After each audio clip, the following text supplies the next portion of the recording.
Hey there. Long time no see. Let's just get into it. React Server Components.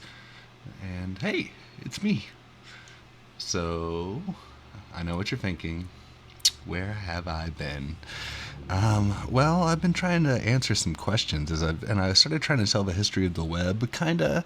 And the thing was, as I was trying to tell the story, I was trying to explain the event loop and everything, and it's just as it comes out of context, it makes absolutely no sense. It just makes no sense. And the thing is, like, I really hate trying to explain things and going into these deep, long explanations whenever it sounds crazy out of context.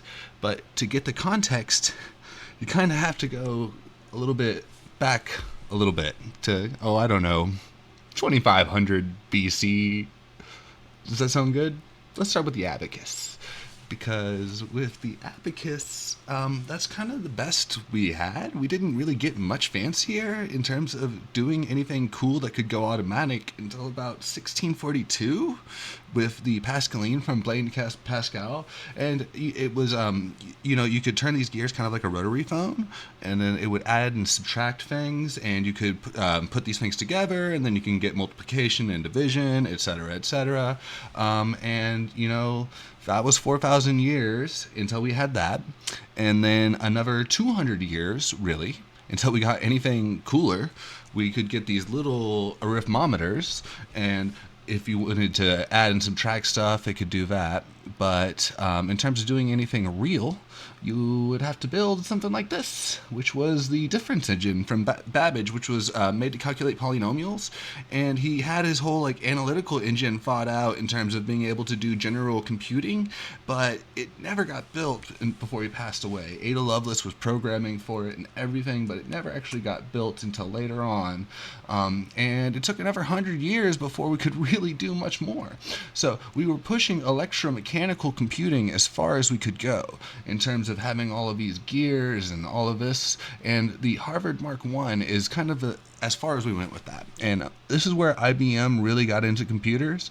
But by the time we got to the Mark IV in 1952, this is going to be a digital computer. Like, they have given up on electromechanical computing, and the ENIAC is known to be the first electronic programmable digital computer, which worked with the decimal system, not binary. No, not binary. The decimal system for some reason. And that is until the EDVAC comes out in 1949, works with stored programs, stored in binary. This is kind of where we're starting to get to the modern day. That's John von Neumann, who the architecture for modern computers is based on, modern processors. And so we are going to go ahead and say, so how did we start getting here so fast, really? What? Because 40 years after that, we could share files between London and Hawaii, and you could do it in like less than a couple minutes, depending on how big the file was. And people were getting personal computers that look like this. That's a Tandy TRS-80 in 1977, which costs around $2,500 in today's money. So that's about what a normal modern computer, costs these days. Get MacBook or whatever. And so the question is, like, wow, how did we get here? How did that happen so fast? All right, I'm going to stop myself right there because I was about to say something even more stupid than normal. I've decided that I cannot improvise these entire things, but I'm going to go ahead and leave the beginning like that because I thought it was funny. I also have a rant that I did at the end about why we're not going immediately into React server components. So I'm going to edit that in right here so that we can address it sooner rather than later, because I don't want people watching this whole thing being like, what the hell? When are you going to get to the point? So I'm going to talk about that here. So this is not high school history class, right? You don't have to remember every name or every date or anything like that. I'm just going through to bring together all of these concepts to show you that this stuff didn't come out of nowhere. Like all these people thought of these things on their own, and then we just luckily got to a point in human society where we could bring it all together, and different people across the world could all experiment and come up with these new ways of solving problems. And that's what it was all boiling down to, is that we were trying to solve problems, and we were trying to find new ways of doing that. And the Industrial Revolution brought this whole new wave that only came to the forefront around the time of the Second World War. So I'm going to get back to this, and I'm going to stop freewheeling with my silly like jokes and stuff, and we're going to get back and like actually talk about the details. I'm sorry I was being silly at the beginning, but like from here on we're actually going to get to learning, and I'm sorry that we're going to go back so far in the past. I know this is annoying to some of you guys who just want to get into React server components and stuff, but I think it's going to be really fulfilling, if you like everybody actually pays attention and and rides along with me, because I've learned so much in the last year as I've been exploring these concepts, and it's really opened my mind and made programming less of an abstract concept and more of an idea of how we solve these problems, because it's not just a matter of writing the right symbols, it's about thinking the right things and solving the puzzle the right way. And so I'm going to stop with my weird philosophy stuff and get back to this, but I just wanted to say that I'm sorry that we're not getting directly into React server components, but if you ride along with me and you listen and you pay attention and you think about the concepts, don't pay attention too much to the people unless you want to. You can go back and research this stuff if you want to, because there's a lot of cool stuff here. I've gotten on way too much of a sidetrack with too many things. It's why it's been so long, but I've learned so much. And like whenever you put all these ideas together and think about how people have made these concepts, you can see that we're still trying to solve the same problems today. Like we're still trying to figure these things out. It's not like we are at the end of a road or anything. People are still researching this stuff in universities today, and like we're on the forefront of it. Like computers, programming, we're at the front of this crazy wave that we've been riding, and it's given us so much where we have these supercomputers in our pockets that this is more powerful than these things that took up entire rooms. So like it's super cool. I hope you ride along with me. I'm sorry it's going to take a while. I'm going to give these the right title. Everything under Reviving Thenables is going to be history, and there's going to be I'm not a C programmer. I only know JavaScript. All of this is going to be from the perspective of a JavaScript programmer, but I've learned a lot, and I hope that if I get anything wrong, as always, please let me know. Obviously, I'm not trying to mislead anybody. I'm just trying to learn. So once again, let's get back to it. I'm sorry I ranted for so long. There will be chapters underneath if you want to skip through stuff, as always, and each one's going to be titled. We're not going to get to the 90s until about the third or fourth video.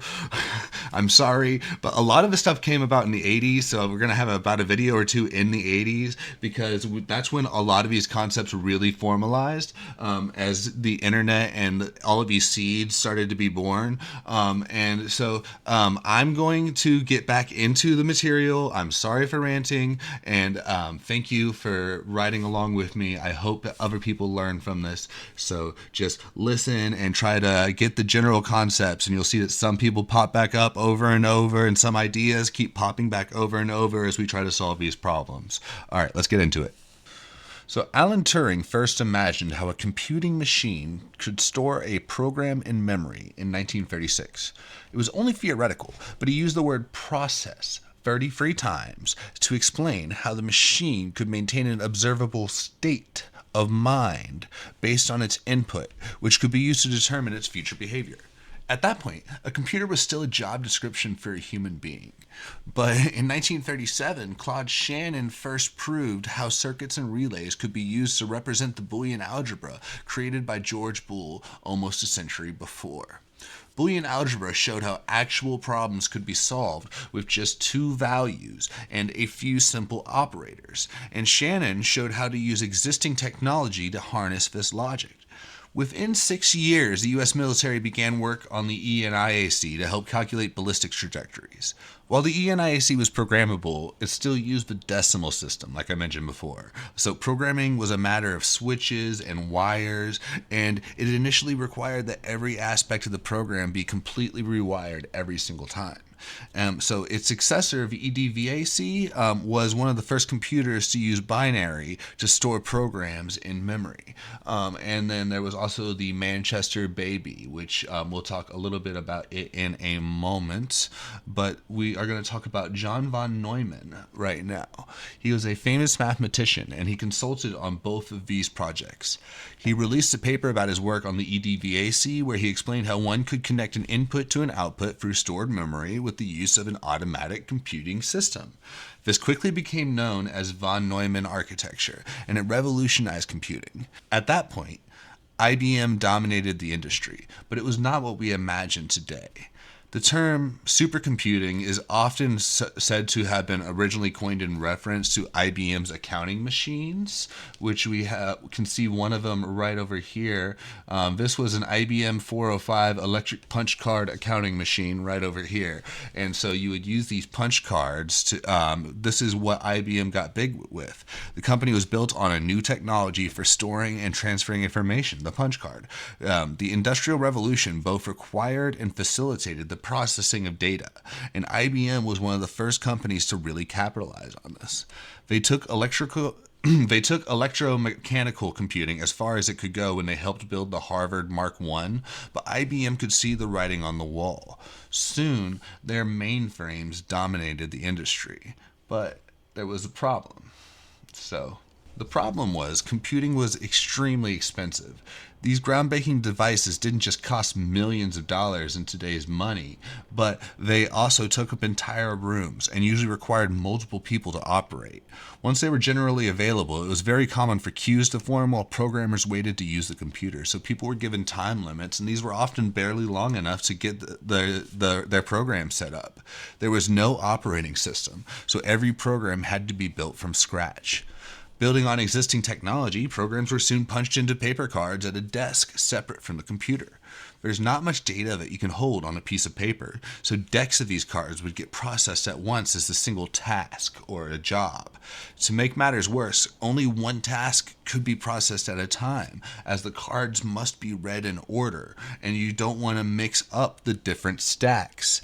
Not only did you have to load each program by hand, but one long job would block the entire queue. So, as computing processing speed rapidly increased, it quickly became apparent to a number of people that the humans were the slowest part of this entire process. Every moment that the computer sat idle was a waste of money, and it was somebody's job to schedule and process each task. Soon, it was discovered that you could use magnetic tape to hold the programs in memory. Before long, they started finding ways to process multiple jobs at once. This made things even more frustrating for the programmers because even small jobs could take forever. You might wait 24 hours just to find out that your program had a bug in it. This was the most primitive form of time sharing, but this term grew to refer to a wide umbrella of answers to this problem. Some of these solutions evolved into what was originally called multiprogramming. So, in the 1950s, computer processing and memory progressed rapidly as people discovered different ways of storing, processing, and transferring different digital information. Two key advancements that went hand in hand were hardware interrupts and virtual memory. Now, computers could hold multiple programs in memory at once and even switch between them. Atlas Supervisor for the Manchester Atlas I, which was it was the successor to the Manchester Baby. It's often called the first operating system, as it was the first program built to coordinate multiple other programs using these tools of like hardware interrupts and virtual memory to store the other programs as it would go between it. Because the hardest part of building an operating system is managing multiple processes while keeping things responsive for the user and maintaining the integrity of the data. Interrupts allow the computer to respond to external events in the middle of a program with the use of a predetermined interrupt handler. And it's also extremely useful for handling exceptions like dividing by 0 so that the entire machine doesn't crash whenever it does something it's not supposed to. The operating system also needs to be able to store the state of each program in memory as it quickly switches between them. This is called context switching, and it's basically impossible to do without virtual memory. So, before long, others were working on similar concepts to them here in Manchester. This method of time sharing was developed by Christopher Strachey, I believe it's pronounced, and he mentioned it in passing to a gentleman named J.C.R. Licklider. Licklider soon envisioned a man-computer symbiosis with human cognition aided by networks of computers. Licklider worked at a company called BBN, and he convinced the leadership to build the BBN time-sharing system. He had worked at MIT previously, and he got help from a few of his former coworkers like John McCarthy. Licklider was the first to show the public the potential of network computers, and the U.S. government was quick to notice. In 1962, Licklider was appointed head of the Information Processing Techniques Office of the Advanced Research Projects Agency, which that agency was soon to be known as DARPA, D-A-R-P-A. So let's go ahead and go over to this next chapter about Project Mac. So Licklider was convinced that computer networking was the future, so he started distributing grants around the country for things like the innovative Project Genie time-sharing system at UC Berkeley. John McCarthy had been advocating for time-sharing at MIT, but progress was slow. After Licklider organized a $2 million grant from ARPA, the group at MIT were able to make a few innovations of their own in what came to be known as Project Mac. The most influential thing to come out of Project Mac was undoubtedly something called Multics. This innovative operating system was designed to combine open access with security, and it explored many new ways of sharing computer processing in memory. It gave each user their own address space inside of its virtual memory, as well as access to a few common procedures. Beyond that, Multics was filled with groundbreaking features, like a shell between the user and the operating system to make it easier to use. The main goal of the program was for each user to feel like they had their own computer. To achieve this, MIT built a system of terminals that each had a flexo writer so that multiple people could interact with the mainframe at once. So yeah, it's not like a terminal you think about today. It's like a typewriter that would type back at you. So yeah, the most innovative touch of all was the process scheduling program that decided which jobs to run based on priority. This central traffic controller could even allow inter-process communication. Each user had their own stack of tasks defined within its own unique process, and Multics even had a primitive version of email. Licklider made great strides in his 2 years at ARPA, and others were beginning to see the potential for network computers. By 1963, he was already imagining what he was calling an intergalactic computer network. He was great. I mean, between the intergalactic computer network and the man-computer symbiosis, this guy was just full of great ideas, and people called him Lick. Just a really fascinating guy for the time. We'll see how this progressed in a moment, but I want to take a quick aside to talk about programming languages. One of Licklider's biggest issues while planning this network was the vast number of compilers in use at the time. So, let's talk about programmers. As time-sharing systems became more prominent, people were quickly discovering how challenging it could be to coordinate multiple processes on the same computer. Even though they were rapidly becoming more powerful, one intense computation could hold up the entire system. Even worse, it was hard to share memory between processes without them corrupting each other. Project Mac was rapidly innovating on the ground, but it was not immediately influential. Before we go any further, I want to clarify a few terms. A computer program is the list of instructions given to the computer to complete a task. A process is the current execution state of a program. The execution state or program state is the value of all the variables at any given time in program execution. A variable is just a value stored in memory and referenced by a memory address. To complete a context switch, the operating system must store both the program state and the memory address of the next instruction to be executed in virtual memory. This process control block allows the operating system to rapidly switch between processes in the middle of program execution. In the beginning, every program was single-threaded with only one locus of execution, as people were still learning how to control these giant, expensive computers. In fact, the word thread was actually used as a synonym for process in one of the Multics papers. It would take some time for all of these concepts to fully coalesce because programming was nothing more than connecting a room full of wires at first. I mean, I've been using the word programmer for convenience, but that was not truly distinguished as a profession until around the 50s and 60s. Like, while Ada Lovelace had pioneered the field in the 1800s by working with Charles Babbage, most of the people using computers were mathematicians and scientists that just needed to make difficult calculations, and it wasn't their job to worry about optimizing the computing process.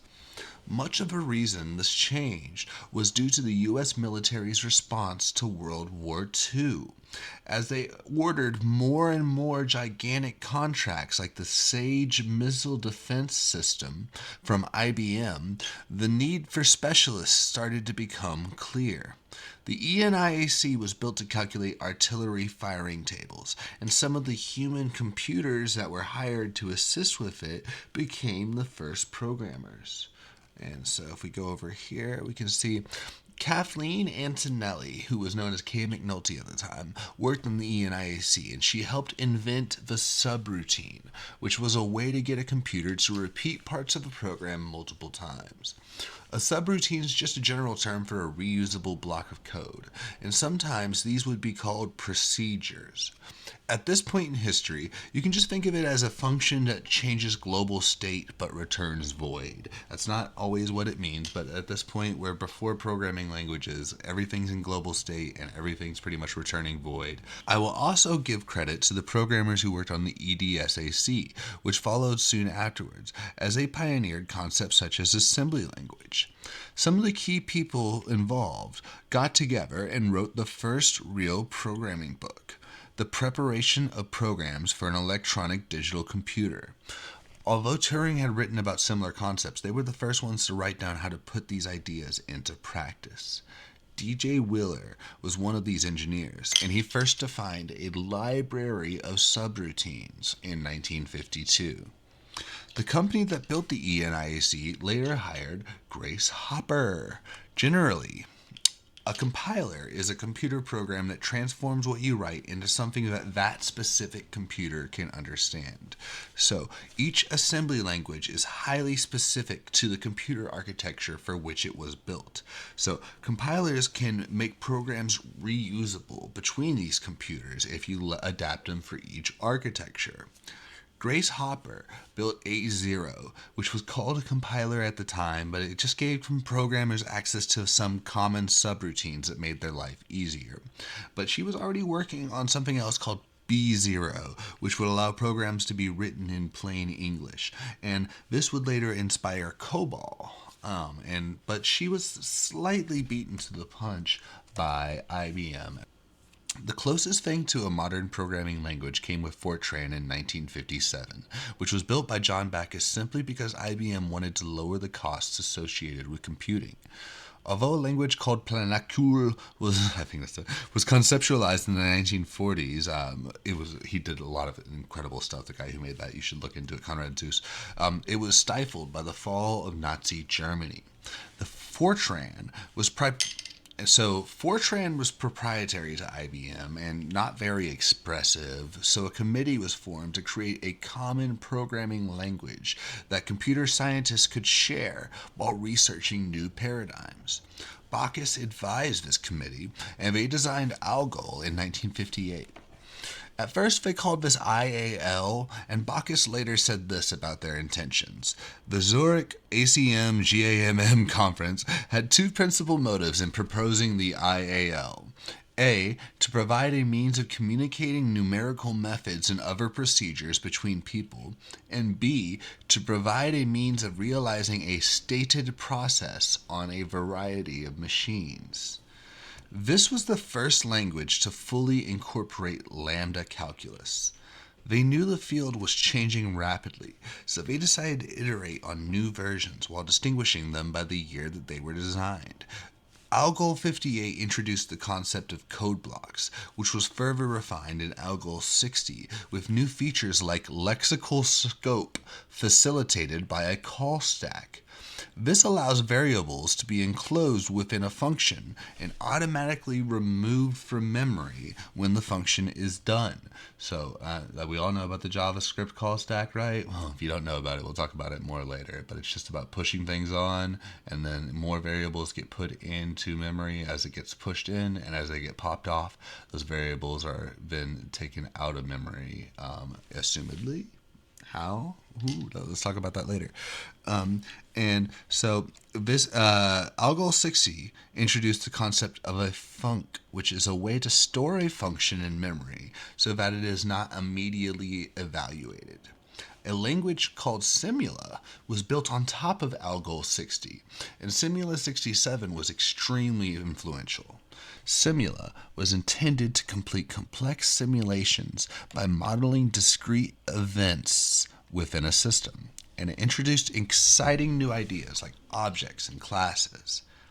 John McCarthy from MIT, remember him? He advised on Algol 60 after he had built his own language called Lisp in 1958.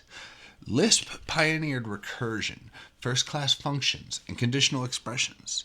Less than 15 years after the subroutine was first conceived, Lisp was experimenting with dynamic scope by passing functions to other functions so that variable values depend on the current state of the call stack.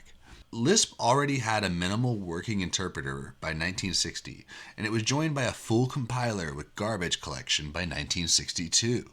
To clarify, garbage collection is just the removal of data that is no longer needed from memory so that those memory addresses can be reused. While Fortran was widely used due to IBM's stranglehold on the computing world at the time, Algol was immensely influential. This new ability to express computer programs in text was crucial. Computer programming was now at the forefront of mathematics, and even Luddites could join the fray. As time-sharing systems like Project Mac and Project Genie started to be implemented across the world, the need to share a single processor in the most efficient manner grew increasingly important. So let's talk about concurrency. Eske Dijkstra barely used computers for personal use at any point in his life, but he helped build the first Algol 60 compiler. Later, he worked on an incredibly innovative operating system called THE Multiprogramming System.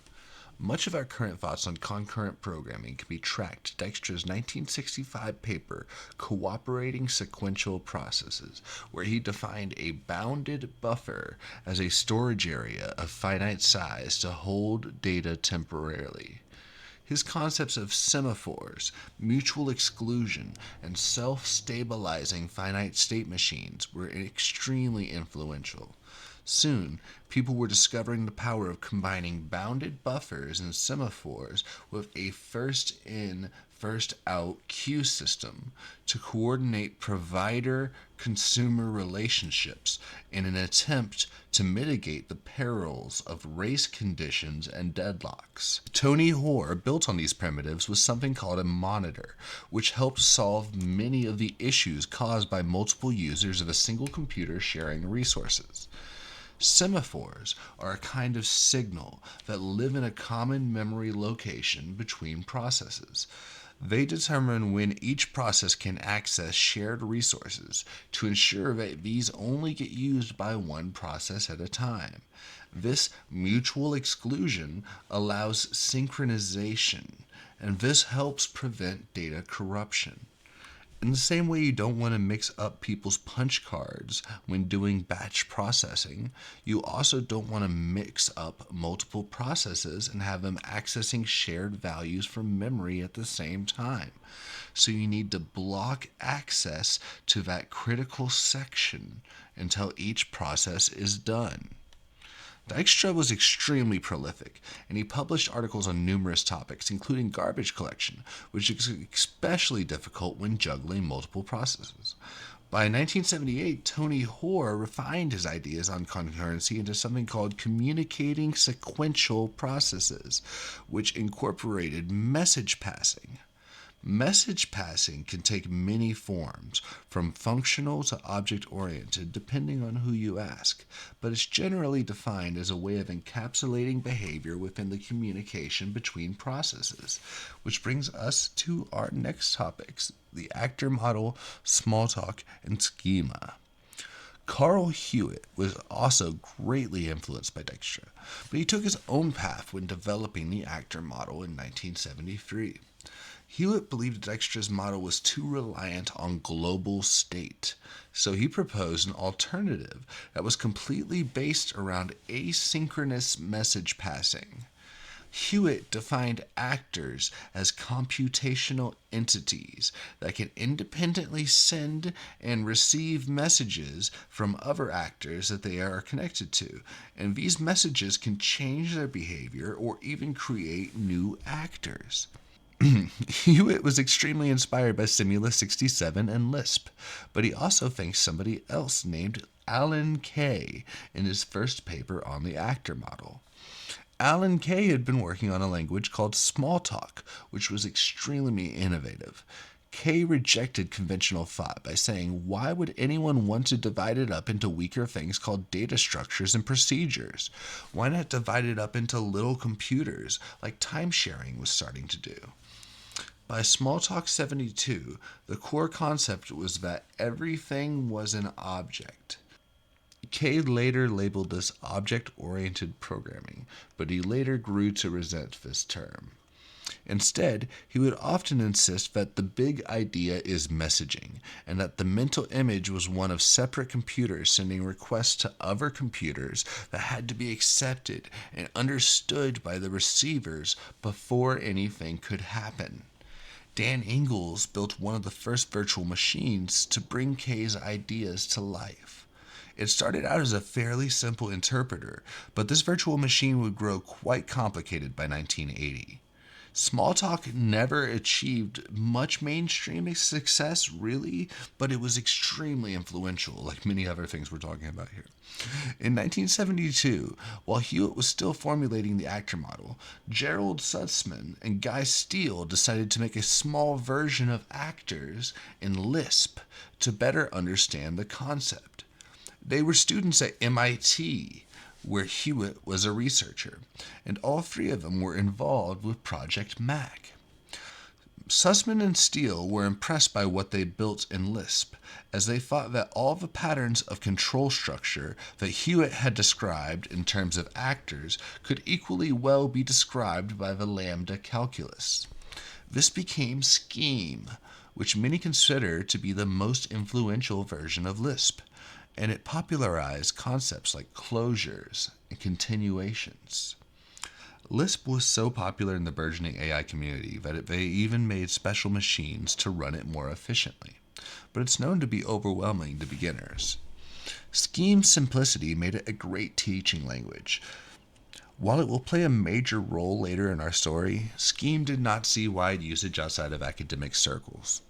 Hewitt was critical of Scheme as its hairy control structure did not achieve the full concurrency that he desired. And so let's move to the next area here. concurrent Pascal, and distributed processes. In fact, a paper released in 1978 said that high-level language support for concurrency was largely non-existent, but they did take some time to talk about concurrent Pascal by Per Brinch-Hansen. Pascal is notable for being the first type-safe language, and is yet another variant of Algol 60. Like many others, Per Brinch-Hansen had been greatly influenced by Dijkstra. Brinch-Hansen, Hoare, and Dijkstra were all working together at the same time, and they are generally considered to be the fathers of concurrent programming. In 1969, Brinch-Hansen built an operating system called the RC4000 Multiprogramming System. Instead of only serving a single purpose, RC4000 was the first small operating system designed to be flexible. Its greatest innovation was ensuring a special protected area of memory called the kernel, which formalized some of the concepts seen in Multics. Most operating systems today build on this concept. Brinch-Hansen later built concurrent Pascal, which uses multiple processes coordinated by a monitor using a disk buffer. One issue was that the programmer always had to remember to imperatively call continue, as the initial statement was usually intended to execute forever. Still, synchronization of processes within a single computer had never been so easy. In fact, there was no memory protection whatsoever. Later, he refined this idea into the concept of distributed processes that could be used in real-time programs running across networks of microcomputers. Key to this concept was the ability for processes to call common procedures defined within other processes, while maintaining no common variables between them.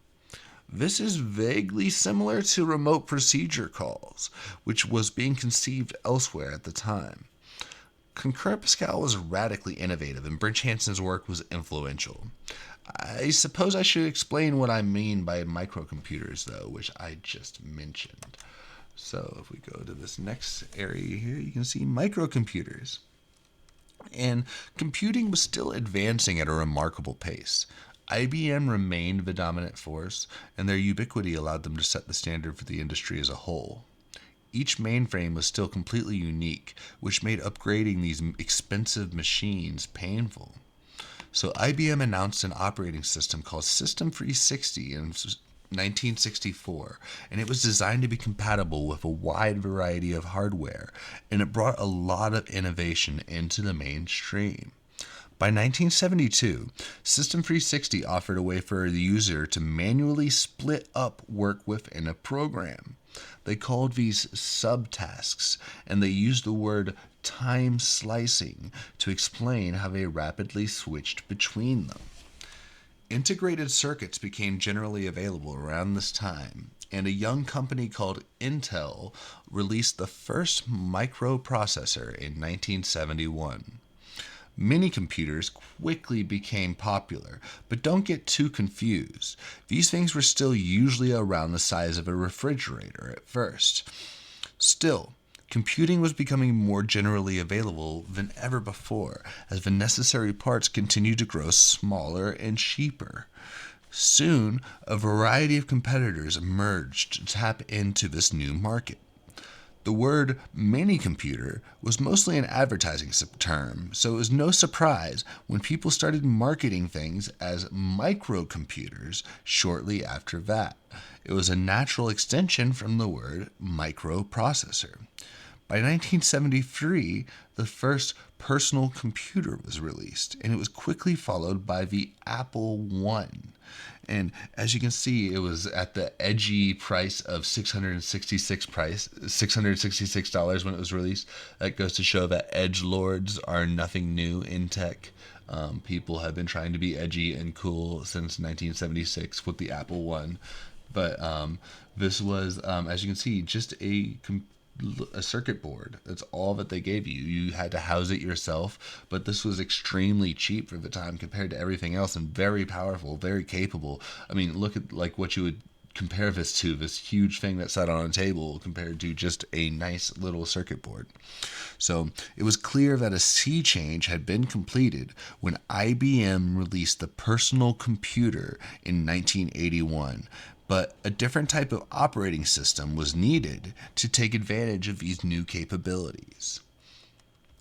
So IBM, CPM, and Microsoft. A man named Gary Kildell began experimenting with Intel's new microprocessors, and he soon wrote the first operating system for them called CPM, Control Program for Microcomputers. By today's standards, it's just a simple single-user shell, but he pioneered the creation of something called a BIOS. This stands for Basic Input-Output System, and it's a way to abstract away the hardware so that the operating system can be easily ported to different machines. Combined with its relatively cheap price, CPM quickly became the standard operating system for microcomputers. Kildall also wrote a language for microprocessors called PLM, but versions of BASIC were much more popular. BASIC was extremely simple as it was originally designed to be a teaching language, but it's quickly adopted by hobbyists like a couple young men named Bill Gates and Paul Allen. Gates and Allen built some basic interpreters for various microcomputer companies like Apple and Altair as the first product for their new company, Microsoft, a combination of the words microcomputer and software. Microsoft's only other major project until 1981 was a card that helped run CPM on Apple computers. But they established themselves as the programming language authority in the personal computing world. So when IBM decided to wade into the PC market, they turned to Microsoft for not just BASIC, but also Fortran and COBOL as well. Beyond the languages, IBM needed an operating system. CPM was the obvious answer, so Gates suggested that IBM should talk to Kildall. For whatever reason, Kildall's company rejected working with IBM, so Microsoft gladly stepped in. Microsoft bought a competitor with a compatible interface, and this soon became MS-DOS. They only paid $50,000, but because they were working with IBM, they were soon took over the computing world. They had the operating system that came with IBM computers, and they had the most popular computing language. I mean, that's most of what you need for software. There wasn't much built for these computers yet, but they became the most popular computers. Apple had been pretty successful so far, and we'll talk about them more in the next chapter. But IBM was what people thought of whenever they thought of computers. Like, they had been so successful with their mainframes, and businesses trusted them. They paid them millions of dollars to work with these mainframes, and so whenever they decided to get into the personal computing market and Microsoft had a chance to get their hooks in, they jumped at the chance. By all accounts, Kildall and Gates were friends, but Gates was extremely competitive. Suddenly, all the software that had been written for CPM could be used in the new IBM PC, and Microsoft was off to the races as MS-DOS became their flagship product. Before that point, they had built an operating system, actually, but it was just a version of Unix. The Multics operating system was developed at Project Mac as a joint venture with General Electric and Bell Labs. The folks at Bell Labs dropped out of the project in 1969 as they felt like it was moving too slowly. 4 of their best engineers had been inspired by Multics, and they wanted to implement some of those ideas on a smaller scale. They later said they wanted to make computing as simple as possible while building a system around which community could form. Using a PDP-7 mini computer, Ken Thompson began the work later that year.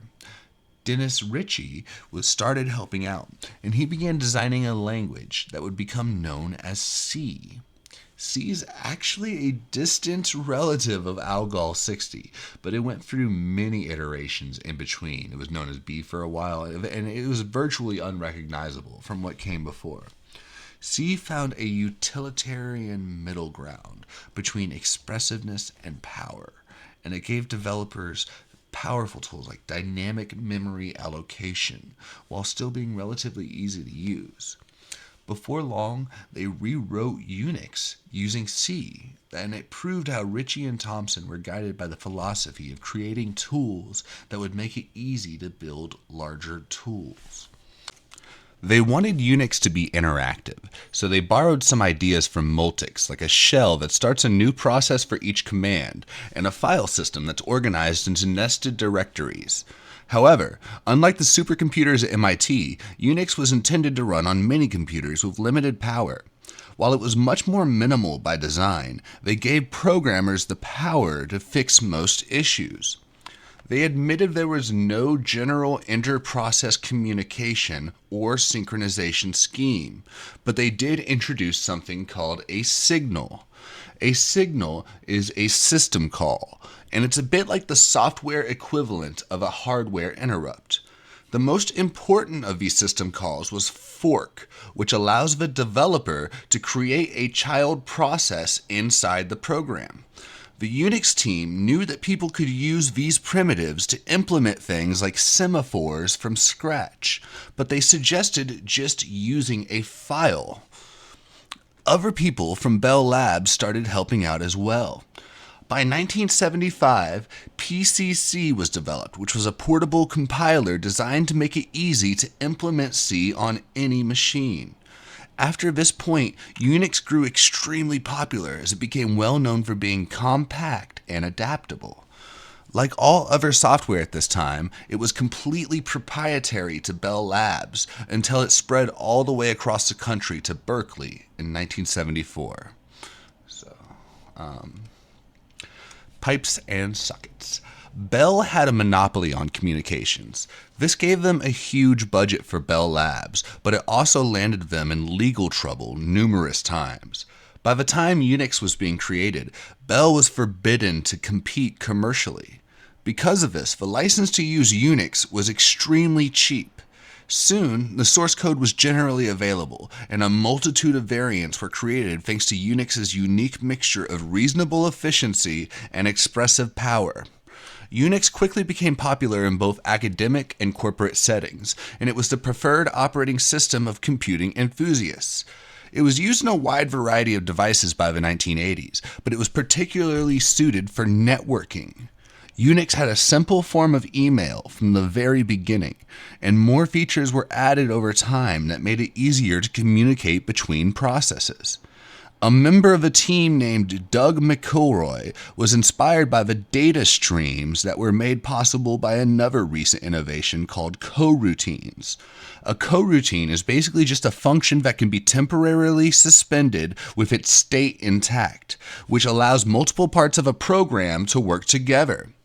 Pipes were seen as a way of connecting programs together, like connecting pieces of a garden hose to gradually output data.